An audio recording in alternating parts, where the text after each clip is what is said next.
গোহত্যা সত্যি বন্ধ করা উচিত, কারণ গরু আমাদের মা সমতুল্য। কিন্তু একটু থামুন, রিসেন্টলি আমাদের ভারতবর্ষে গোহত্যা বন্ধ, গরুকে রাষ্ট্রীয় মাতা হিসেবে স্বীকৃতি দেওয়ার জন্য আন্দোলন চলছে। গরুকে রাষ্ট্রীয় মাতা হিসেবে স্বীকৃতি দেওয়াতে তেমন কোনো সমস্যা ক্রিয়েট না হলেও গোহত্যা পুরোপুরি বন্ধ করে দিলে আমাদের ভারতবর্ষে এক বিশাল সমস্যার সম্মুখীন হতে পারে। তাই ভিডিওটি কোনো রকমের আবেগ নয়, বরং বিবেক দিয়ে বোঝার চেষ্টা করবেন। ভারতের অধিকাংশ গ্রামের কৃষকেরা গরু পালন করেন, সেই গরু দুধ এবং গরু বিক্রি করার টাকা দিয়েই তাদের সংসার চলে। যখন গোহত্যা পুরোপুরি বন্ধ করে দেওয়া হবে, তখন তাদের কাছ থেকে কষায়ের গরু কেনা বন্ধ হয়ে যাবে, যার ফলে ওই কৃষকের উপর ফাইন্যান্সিয়াল ক্রাইসিস তৈরি হতে পারে। একটা গাভী কেবলমাত্র মেয়ে বাছুরই প্রসব করে না, ছেলে মেয়ে উভয় বাছুর জন্ম দেন। মেয়ে বাছুর হলে হয়তো দুধ দেবে, কিন্তু যখন ছেলে বাছুর হবে তখন তাকে দিয়ে কি করবেন? এখন হয়তো অনেকেই বলবেন গরু দিয়ে তো কৃষিকাজ করা যায়, এমনকি গরুর গাড়িও বানানো যায়। তো তাদের উদ্দেশ্যে বলতে চাই, বর্তমান সময় কৃষিকাজ করা যায় না, বরং অতীতে করা যেত। কারণ বর্তমান সময় সার ব্যবহার করে কেউ আর কৃষিকাজ করে না, কারণ এখন চাষাবাদ করার জন্য অত্যাধুনিক মেশিন এবং ট্রাক্টর বেরিয়েছে, যার ফলে তাকে বাধ্য হয়ে ওই সারকে রাস্তায় ছেড়ে দিতে হবে। আর যখন এই কাজ সমস্ত কৃষকেরা করবে, তখন বিপুল সংখ্যক অকেজ পশু খোলামেলা ঘুরে বেড়াবে, যার ফলে স্থানীয় পরিবেশ এবং সড়ক নিরাপত্তার জন্য হুমকির মুখে দাঁড়াবে। অন্যদিকে ছেড়ে দেওয়া সার তার খাদ্যের চাহিদা মেটানোর জন্য কৃষকেরা যে জমি চাষ করেছে, সেই জমির ফসল খেয়ে ওই কৃষককে চরম ক্ষতির মুখে ফেলতে পারে। তাছাড়া মানুষের ঘর বাড়ি ভাঙা,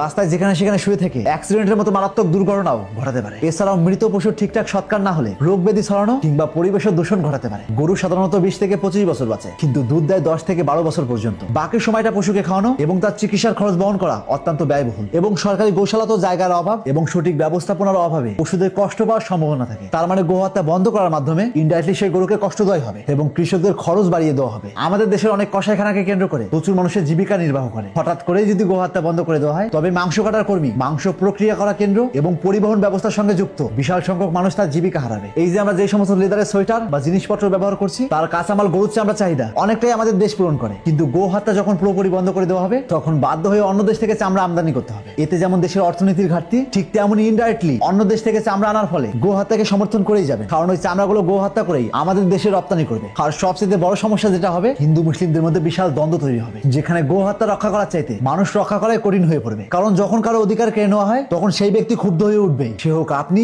বা আমি। তখন এক ধর্ম আরেক ধর্মের প্রতি দাঙ্গা মারামারি বিবাদ করবেই। কিন্তু বিপরীত দিকে যখন ওই সার কসাইয়ের কাছে বিক্রি করা হবে, তখন ওই সার বিক্রি করা কৃষক হাতে কিছু পয়সা পাবে, যার ফলে সেই ব্যক্তি কিছুটা স্বাবলম্বী হয়ে উঠবে। অন্যদিকে দেশের চামড়া চাহিদা মিটবে, এমনকি কৃষকদের ফসলও নষ্ট হবে না। অর্থাৎ সব দিক থেকেই পজিটিভ রেভিনিউ আসবে। এই যে আমরা যে গোমাতা রক্ষার উদ্দেশ্যে প্রতিবাদ করছি, এই প্রতিবাদের ফলে যখন গোহত্যা পুরোপুরি বন্ধ হয়ে যাবে, তখন সাধারণ মানুষ গরু পুষাই বন্ধ করে দেবে। কারণ বর্তমান সময় নিজের সন্তানই যদি কোনো রকমের ইনকাম না করে, তাকে নানান রকমের কটু কথা শুনতে হয়। আর সেখানে তো গরু কোন দুঃখে বিনা লাভে লস করে গরু পুষতে যাবে। আর যখন সমগ্র মানুষ গরু পোষা বন্ধ করে দেবে, তখন দেশে আরেক দুধের ক্রাইসিস তৈরি হবে। এতে একটা সময় দেশ নয়, বরং অন্য দেশ থেকে দুধ আমদানি করতে হবে, যার ফলে কিঞ্চিত পরিমাণে হলো দেশের অর্থনীতি হুমকির মুখে পড়বে। যেখানে অন্য দেশে গরু রপ্তানি করার ফলে একটা মোটা অঙ্কের টাকা আমাদের দেশে আসতো, তার পরিবর্তে এই দেশ থেকে অন্য দেশে টাকা যাবে। ধরে নিলাম পরিত্যক্ত গরুর জন্য গোশালা তৈরি করা হবে, কিন্তু একবার ভাবুন তো, এর জন্য দেশের বা জনগণের কতটুকু লাভ রয়েছে লোকসান ছাড়া? প্রত্যেকটা প্রাণীকে পোষার জন্য খাবারের প্রয়োজন। যখন দেশের একটা বড় অঙ্কের টাকা কোনো লাভ ছাড়া এই গরুর জন্য ধার্য করা হবে, তখন কি দেশের খাদ্যের ক্রাইসিস তৈরি হতে পারে না? অবশ্যই পারে। দেশের টাকা সেখানে ইনভেস্ট করা উচিত যেখানে দেশের জন্য প্রফিট আসবে। দেশের টাকা জিরো প্রফিটে ব্যয় করা দেশের জন্যই ক্ষতি। আর যদি ধর্মের কারণে গোহত্যা বন্ধ করা হয়, তবে হিন্দু পুরাণ অনুযায়ী ভগবান বিষ্ণুর অবতার বরাহ শুকরের রূপ ধারণ করেছিলেন, তবে শুকর হত্যা নিয়েও প্রতিবাদ হওয়া উচিত। না হলে বিষয়টি এমন হয়ে যাবে জোরজার মুলুকতার। তো আপনার ব্যক্তিগত মতামত কি?